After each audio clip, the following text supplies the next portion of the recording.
naisip kong iluto ngayon ay ang marinated chicken and pork.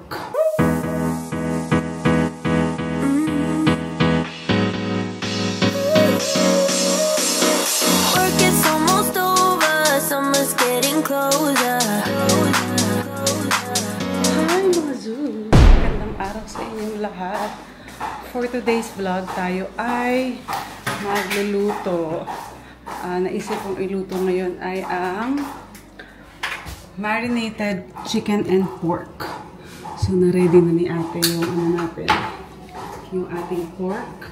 Tsaka yung mga ingredients. Napakita ko sa inyo. Meron tayong pang-marinate. Ketchup, toyo, oyster sauce, tapos syempre ang ating brown sugar. Kunin lang natin yung tamang sukat para dyan. Kaya, kukumpletuhin ko muna yung mga kalamansi at ating garlic. Ayan lang. And of course, Kailan ba? Isa lang. ang ating pork. Isa dalawa. At chicken. Tulo.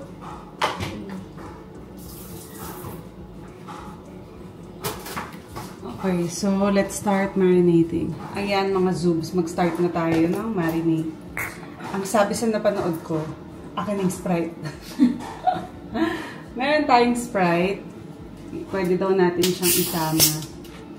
So, sa 1 kilong pork, ayan, Sprite. Tapos, garlic. Bali 6 pieces to. Pag ganun, para kita niyo. Garlic. Tapos, 3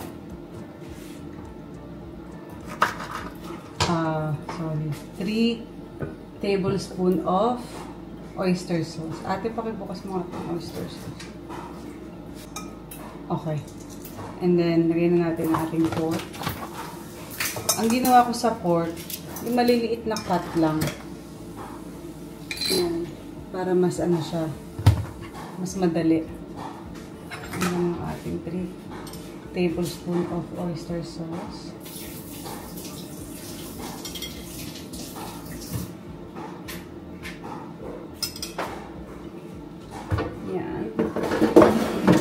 And then, asan yung kalamansi natin? Kakalamansi tayo, pipigaan natin siya. Kailangan ng kalamansi ay 1/4 cup. So, meron tayo ditong 1 cup. 1 cup ba ito? Dito 1 cup. Masabi itong maliit. Ang sabi dito ay Asan yung adapter mo, te? 1/3 cup of Adapter. Lagyan natin ng ketchup. Hanap ako ng pangsuka.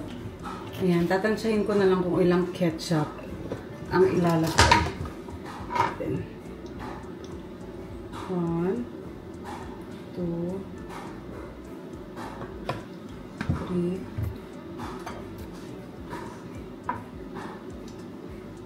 4,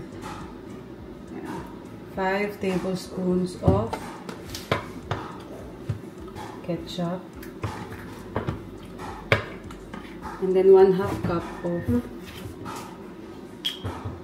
toyo.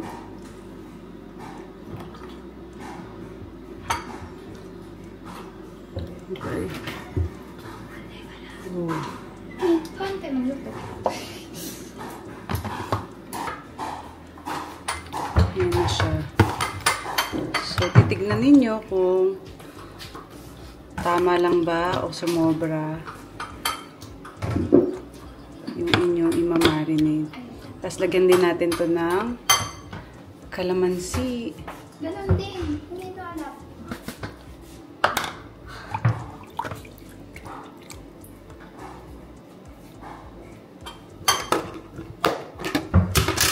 And also, lalagyan natin siya ng 1 tablespoon of sugar. Ate Peng yung pepper. Okay. Lagyan din natin ng pepper.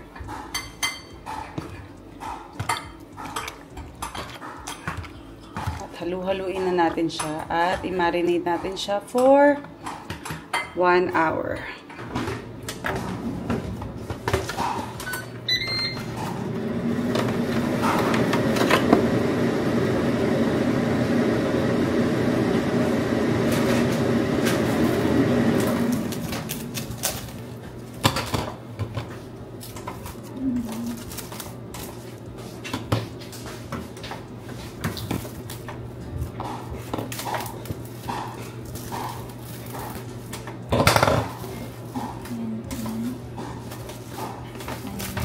Lagay na natin sa ref, 1 hour.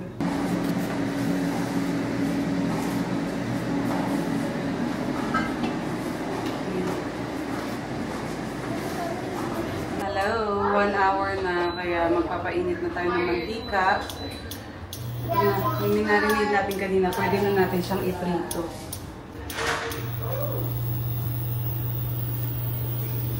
Damihan natin kasi madami ba ipiprito. 1 kilo. Lagyan lang natin minute. Okay. Pwede na natin iprito. Mainit na ang mantika.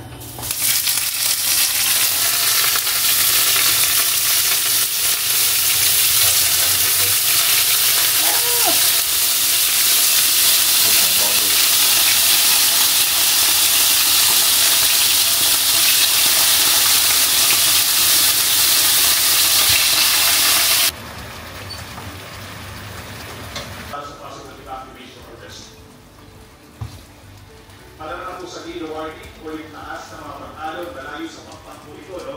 Possible yung hanggang 6 metro taas ng mga pag-alon o nasa 2 kalapat na gusali maximum po sa mga baybayin po ng Caguanes, Eastern Coast ng Albay, Eastern Coast ng... Hi mga zoobs. Agod ako.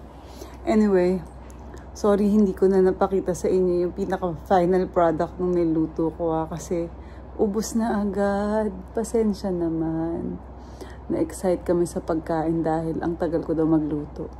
Ang tagal niya palang lutuin. No? Na-realize ko, ang tagal din palang Kasi syempre minarinate ko pa. Tapos pinrito ko. Tapos matagal-tagal siyang makook. Kasi chinek ko pa kung ano eh. Lutong-luto yung mismong gitna. So ayun, nagustuhan naman ng pamilya namin. Thank you. And yes, I'm always nagluluto. Nasa kitchen tayo ngayon. Napapasarap magluto. Pero ang niluluto ko lang syempre, yung mga madadali lang. May mga comment din kasi ako nabasa na bakit to ang bagal ko magluto, bagal ko kumilos. Kasi talagang bago lang po ako sa kitchen. Hindi ako talaga sanay na magluto. Syempre yung iba doon, ginugoogle ko pa, ni-YouTube ko kung ano yung tamang timpla, kung tama ba yung ginagawa ko, kaya siya mabagal. So, pasensya naman. Ayan, and gabi na, kailangan ko ng matulog, and see you again for tomorrow. Bye!